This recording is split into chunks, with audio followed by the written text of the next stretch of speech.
صدری ويسر لي أمري واحلل عقدة من لساني ويفقهوا قولي. الصلاة والسلام عليك يا رسول الله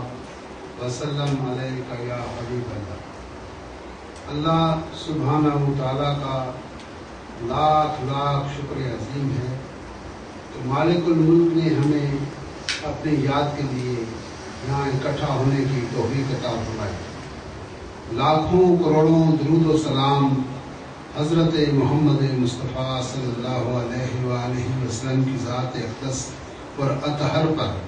جن کے طفیل مالک الملک نے یہ کرم نازل فرمائی. پروگرام کی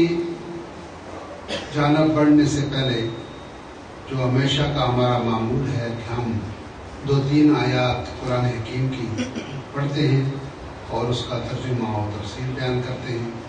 اس مختصر سے پروگرام کے بعد پھر اپنے پروگرام کی طرف ذکر و فکر کی طرف جائیں گے اور آخر میں دعاؤں کی نظر عام تقسیم ہوگا. اعوذ باللہ من الشیطان الرجیم. بسم اللہ الرحمن الرحیم. وَإِن كُنتُم فِي رَيْبٍ مِّمَّا نَزَّلْنَا عَلَىٰ عَبْدِنَا فَأْتُوا بِسُورَةٍ مِّن مِّثْلِهِ وَادْعُوا شُهَدَاءَكُم مِّن دُونِ اللَّهِ إِن كُنتُم صَادِقِينَ. اور اگر تمہیں شک ہو اس میں جو ہم نے نازل کیا اپنے بندے پر تو لے آؤ ایک صورت اس جیسی اور بلا لو اپنے حمایتیوں کو اگر تم سچے ہو.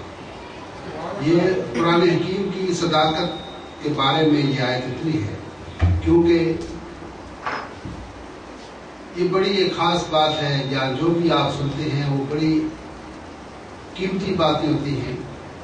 اور بڑی ایک خاص قسم کی بات ہوتی ہے. اس کو ہمیشہ توجہ کے ساتھ سنا کریں اور اپنے دل میں اس کو بٹھا لیا کریں. یہ ہمیشہ ہمیشہ آپ کے اور آپ کی اولاد کے بھی کام آئے گی. آقا دو جہاں صلی اللہ علیہ وسلم ان کا امی لقب تھا. امی کہتے ہیں ان پڑھ کو، جو پڑھا ہوا نہ ہو. اور یہ جو نبوت ہے یہ اللہ سبحانہ وتعالیٰ کا فضل و کرم ہے، جس کو چاہے عطا فرما دے. اس کے لیے کسی تہجد کی، نفل کی، تسبیح کی، کسی چلا کشی کی ضرورت نہیں ہے. یہ اس کا کرم ہے،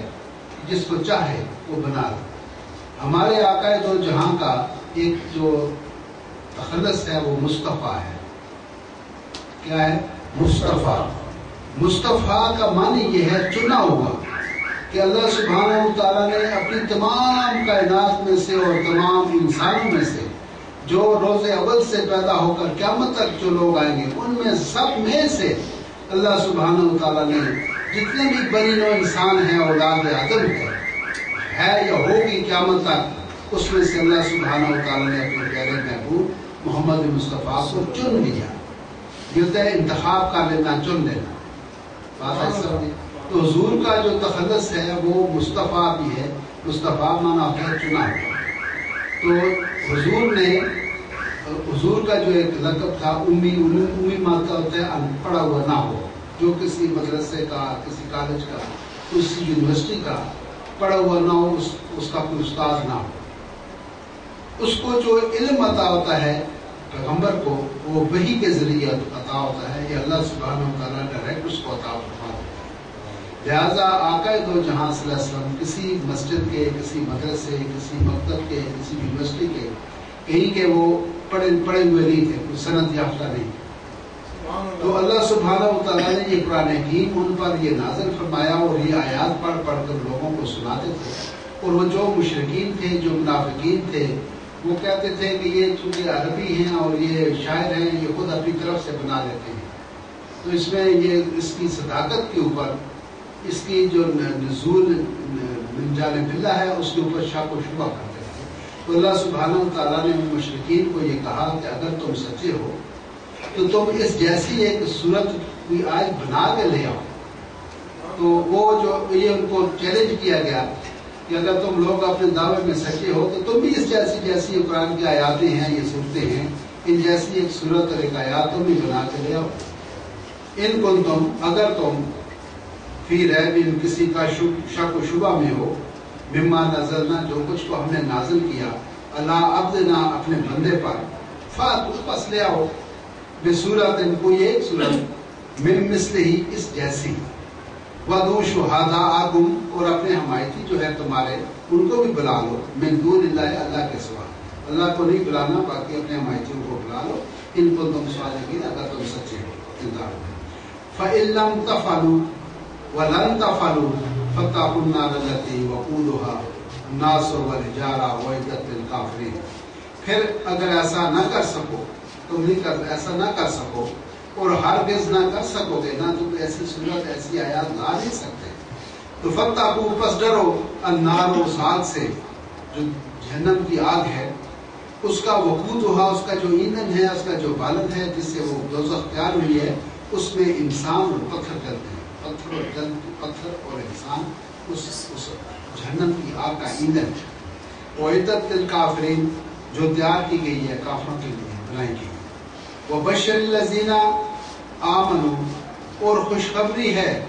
ان لوگوں کے لیے جو ایمان لائے وَعَمِلُوا الصَّالِحَاتِ اور نیک اچھے عمل کیے لَهُمْ جَنَّاتٍ ان کے لیے جنت کے باغات ہیں تجری من تحت الانہار جس کے نیچے سے نہریں بہہ گئی ہیں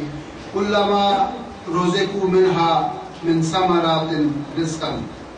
تو ان کو ان باغوں میں سے جو پھل ہے ان کو کھلایا جائے گا قالوا هذا الذي اور وہ لوگ کہیں گے رزقنا جو ہمیں یہ پھل فروٹ دیا جا رہا ہے من قبل اوتو بہی متشابہ اس جیسا تو ہم پہلے بھی کھاتے رہے ہیں یعنی جو انار سیب وہاں جنت میں ملیں گے اسی کی مثل یہ دنیا میں جو ہمیں مل رہے ہیں ان سے وہ مشابہت ہوں گے وہاں کے جو پھل فروٹ ہوں گے اس سے مشابہت ہوں گے وَلَهُمْ فِيهَا أَزْوَاجٌ اور اس کے اندر ان کے لیے پاکیزہ بیوی ہوں گی وَهُمْ فِيهَا خَالِدُونَ اور ہمیشہ وہ اس میں رہیں تو یہ تھا قرآن حکیم کی صداقت کے بارے میں کہ اللہ سبحانہ و تعالیٰ نے اس کو نازل فرمایا اور اللہ تعالیٰ ہی اس کا محافظ ہے اس میں کسی قسم کی کوئی کمی بیشی ہو نہیں سکتی اللہ نے فرمایا کہ ہم نے ذکر کو نازل کیا وَإِنَّا لَهُ لَحَافِظُونَ اور ہم ہی اس کی حفاظت کرنے والے ہیں اس سے پہلے جو کتابیں توریت انجیل زبور وغیرہ آسمانوں سے نازل ہوئی ان میں ان کے محافظ وہی امتیں ہوا کرتی تھی لہٰذا انہوں نے اس کتاب کے اندر تبدیلیاں پیدا کر دی اپنی مرضی کی آیاتیں اس کے اندر ڈال دی اپنی مرضی کی پسند تھی تو یہ جو قرآن ایک ایسی کتاب ہے جس کو آج 14 سال گزر چکے ہیں اس میں کسی زیر اور زبر کا بھی فرق نہیں ہے اگر یہ 1400 سال تک جو کہ یہ کتاب موجود ہے اللہ سبحانہ و تعالیٰ کی کتاب ہے کلام ہے اور یہ قیامت تک ایسے ہی رہے گا اس میں کوئی تبدیلی نہیں ہوگی اور یہ وقت کے ساتھ ساتھ اس کا اعجاز یہ ہے قرآن حکیم کا اعجاز یہ ہے کہ یہ وقت کے ساتھ ساتھ اس کے معنی مطالب تبدیل ہو جاتے ہیں اگر ایک آیت کو آپ 20 دن مسلسل پڑھتے رہیں تو 20 دن کے بعد اس کا معنی کچھ اور ہوگا جو آج آپ نے پڑھا ہے وہ نہیں ہوگا وہ 20 دن کے بعد کوئی دوسرا مطلب دوسرا مفہوم آ جائے یہ اس کی یہ کمال ہے کیونکہ وقت بدلتا ہے وقت کے ساتھ ساتھ ہر چیز بدلتی ہے اگر اس میں بدلاؤ نہ ہو تو پھر وہ ساتھ چل نہیں سکتی وہ تو ایک جامت اور ساقت ایک چیز ہو جاتی ہے میرے اپنے پرسوں ترسوں 4-5 دن پہلے کی بات ہے ہم چھوٹے چھوٹے تھے تو پڑھتے تھے اسکول میں تو آقا دو جہاں کا ایک خطبہ ہے حجت الوداع اس کو کہتے ہیں جو حضور نے آخری حج فرمایا اور جتنے بھی مسلمان تھے ان کو خطاب فرمایا تو آپ لوگوں نے سب نے سنا ہوگا کہ حضور نے فرمایا کہ کالے کو گورے پر گورے کو کالے پر فضیلت نہیں ہے عربی کو عجمی پر فضیلت نہیں ہے تم سب آدم کی اولاد ہو اور آدم مٹی سے بنے تھے کبھی ہم بچپن میں چھوٹے تھے ہم نے یہ پڑھا تھا لیکن کبھی اس کے اوپر غور نہیں کیا اب وہ کوئی 1 ہفتہ 10 دن ہوئے تو میرا پھر انہی الفاظ کے اوپر توجہ چلی گئی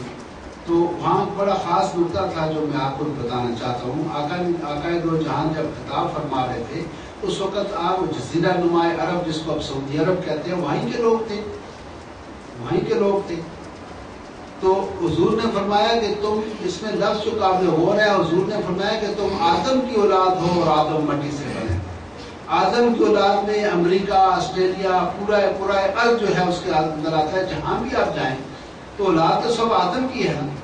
تو کوئی حضور کی جو رحمت عالمین ہے، جو تب سارے جہانوں کے لیے وہ نبی بن کے آئے ہیں، اس لیے انہوں نے فرمایا کہ تم آدم کی اولاد ہو۔ اس لفظ کہنے کی ضرورت کیا تھی؟ ضرورت اس تھی کہ وہ بین الاقوامی خطاب تھا، وہ مکہ میں رہا تھا،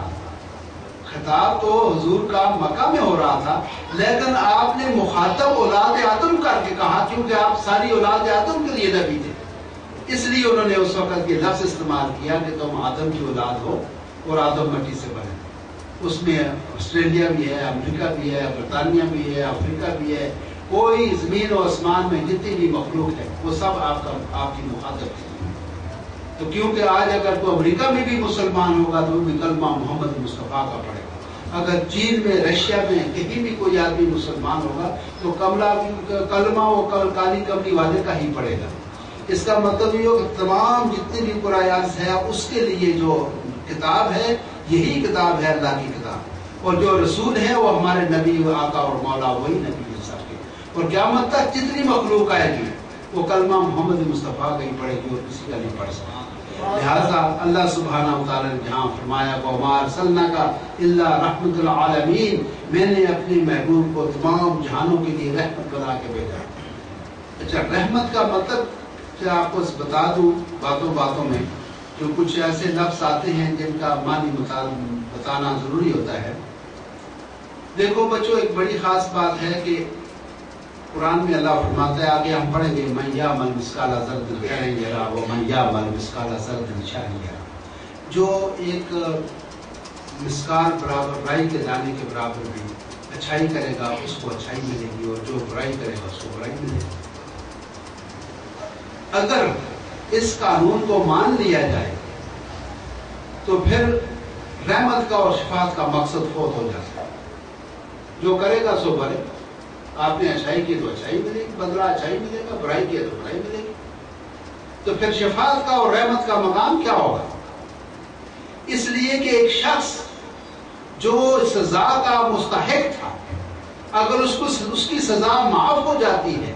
اور اس کو وہ سزا نہیں دی جاتی تو وہ جو دی جائے گی وہ رحمت کی قلم سے دی جائے گی۔ سبحان اللہ، رحمت کی قلم سے۔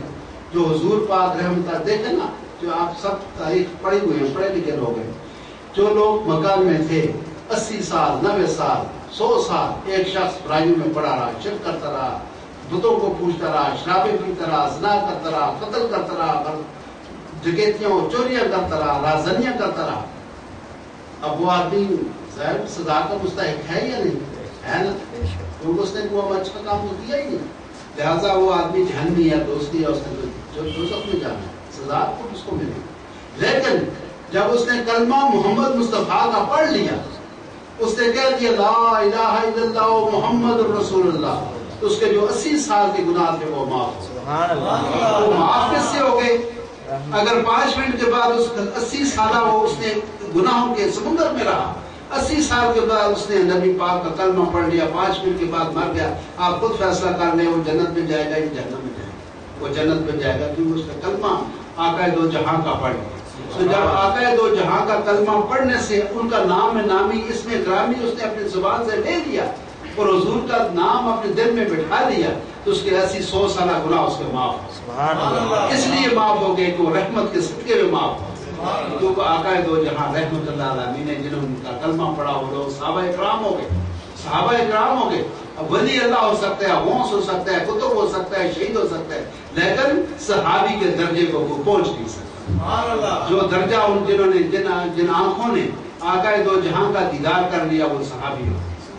تو ان کے وہ آپ کتنے ہی بڑے مراتب اور درجات حاصل کر لیں، لیکن جو درجہ صحابی کا ہے وہ کوئی حاصل نہیں کر سکتا۔ لہٰذا یہ جو اس کے جو گناہ معاف ہوتے ہیں اور وہ سزا کا بدلہ مستحق تھا، سزاوار تھا، اس کو سزا ملنی تھی لیکن نہیں ملی۔ کس لیے نہیں ملنے کہ اس نے کلمہ محمد مصطفیٰ کا پڑھ لیا، لہٰذا وہ رحمت اللہ علیہ اس کے 80 سالہ 100 سالہ 70 سالہ جتنے عرصہ اس کے گناہ کی وہ ختم ہو۔ آج بھی جو لوگ چاہے وہ افریقہ میں ہیں، امریکہ میں ہیں، ایشیا میں ہیں، جاپان میں ہیں، کہیں بھی ہیں، تو کسی بھی عمر کے کسی حصے میں جا کر اس شخص نے کلمہ پڑھ لیا تو اس کا مطلب اس کے سارے پچھلے گناہ اللہ نے معاف کر دیا۔ تو پھر اس لیے آئندہ جو بھی آدمی 1000 سال بعد پیدا ہوگا، کروڑ سال پیدا ہوگا، تو کلمہ پڑھے گا تو پھر آقا دو جہاں کا ہی پڑھے گا۔ تو وہ اس لیے حضور کا جو خطاب تھا وہ عرب والوں کو نہیں تھا، عجم والوں کو نہیں تھا، بلکہ پوری قرائے ارض پر بسنے والے جتنے لوگ تھے سب اولاد آدم ہیں، چاہے وہ کہیں بھی بستے ہوں۔ وہ جو خطاب تھا آقا دو جہاں کا وہ سب بنی آدم کے لیے تھا، بات آگے سمجھ۔ تو اس لیے اس قرآن حکیم بھی یہ ہمارے لیے نہیں، صرف مسلمانوں کے لیے نہیں، بلکہ پورے قرائے ارض جو ہے سب کے لیے ہی ہے کہ جو بھی آئندہ کوئی آئے گا، مسلمان ہوں گے، لوگ ہوں گے، تو وہ اسی قرآن حکیم کو پڑھیں گے اور اسی سے استفادہ کریں گے، یہ سب جہانوں کے لیے۔ اللہ سبحانہ و تعالیٰ ہم سب پر راضی اور رحمت فرمائے، ہمیں قرآن حکیم پڑھنے کی، سننے کی، سمجھنے کی اور اس پر عمل کرنے کی توفیق عطا فرمائے۔ وآخر دعوانا الحمدللہ رب العالمین۔